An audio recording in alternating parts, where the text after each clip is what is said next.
est resté à Paris sans argent, ni billets, ni documents. Qu'est-ce qui pourrait mal tourner?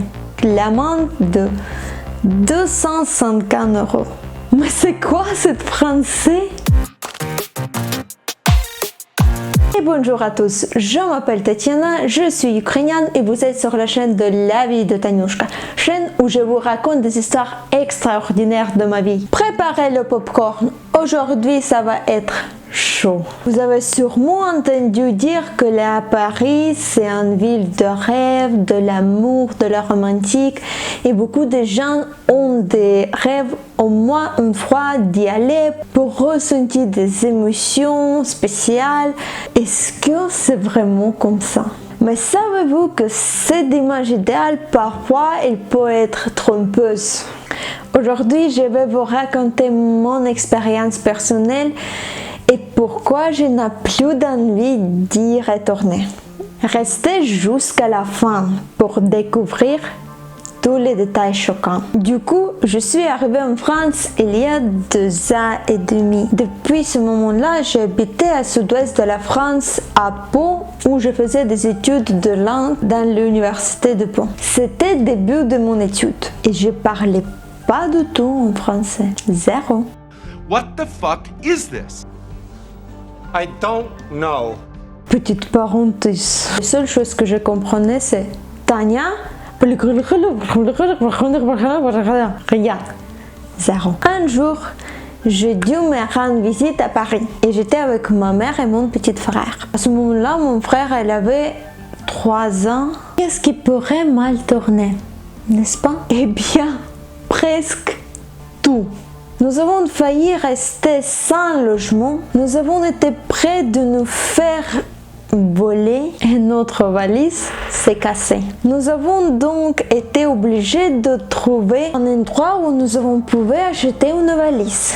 Mais ce n'est pas tout. J'ai acheté des billets pour aller à Paris vendredi soir. Et pour retourner, c'était lundi après-midi. Une petite remarque.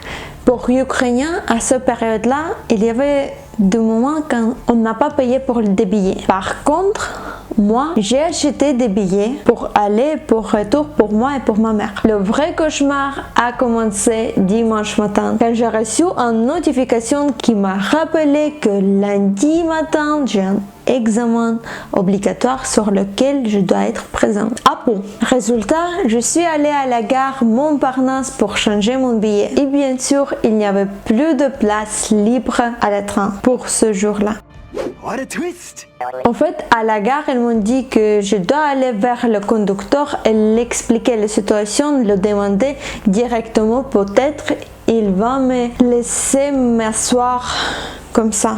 Vu que pour Ukrainiens, le transport c'était gratuit, même si j'ai payé déjà pour des billets pour lundi, ma mère m'a dit allez vers le conducteur, le demander et si tu as possibilité de t'asseoir, assieds-toi. Mais prends le valise avec toi pour que ce soit plus facile pour moi à l'avenir parce que j'ai toujours des poussettes de Sviatoslav, de mon frère. Un petit détail, j'ai eu à peu près de 3 minutes. Et si vous êtes sur le gare de Montparnasse, vous comprenez qu'il y a une grande plateforme sur laquelle il y a plusieurs wagons. Mon wagon, c'était jusqu'à la fin. Donc, j'avais 3 minutes pour parler avec le conducteur, pour m'asseoir, etc.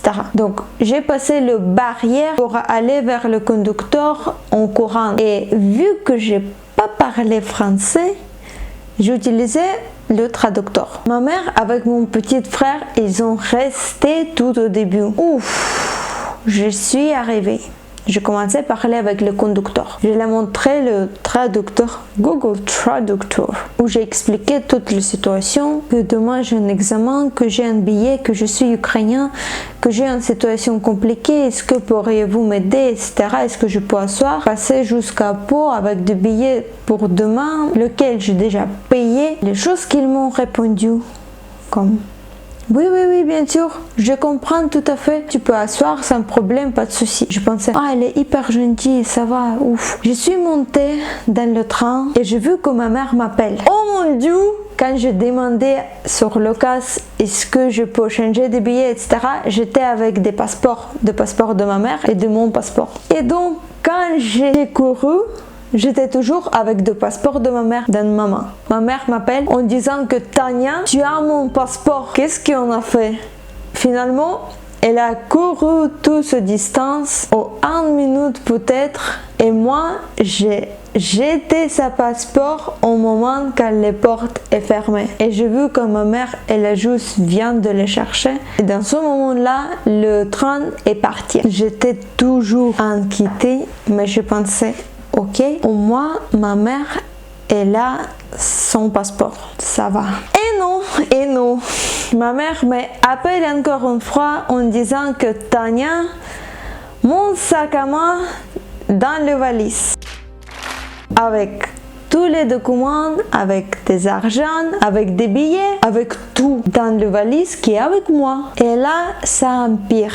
Ma mère est restée à Paris avec mon frère sans argent, ni billets, ni documents. Je m'en quitte à mort. Et pendant ce temps, je me suis assise dans le couloir parce que je n'avais pas de place. Dans quelques moments, le même conducteur s'approchait de moi en me demandant de passeport, de billets, etc. Donc je lui ai donné des billets pour demain, pour lundi, et mon passeport. Il a commencé à faire la procédure. Je pensais pour changer de billet. Il m'a demandé de signer, etc. Je pensais que c'est une formalité et je signais vite fait. Et devinez quoi? Il m'a donné un grand ticket avec l'amende de 250 €. 250 € plus parce que j'ai déjà payé pour le billet pour lundi. À peu près de 90 € par personne, bien sûr. Et ma mère, elle n'a plus de billets non plus parce que tous ces documents dans le valise. Mais j'ai commencé de les parler en disant mais vous avez dit que sans problème je peux me monter dans le train, etc. Je n'aurai pas de problème et si vous n'avez pas dit que je peux monter, je ne l'aurais pas fait. Et les seules choses qu'elle m'a répondu comme c'est pas mon problème, vous n'avez pas de billet, donc vous avez une amende. Ah! La merde français, c'est quoi ça?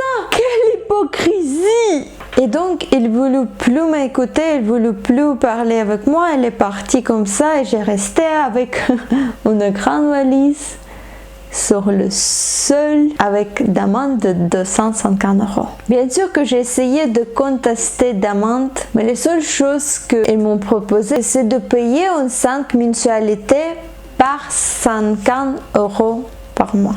J'ai donc été obligée de payer cette amende. Après cette histoire, je n'ai plus vraiment d'envie de retourner à Paris. Et je pense que vous me comprenez.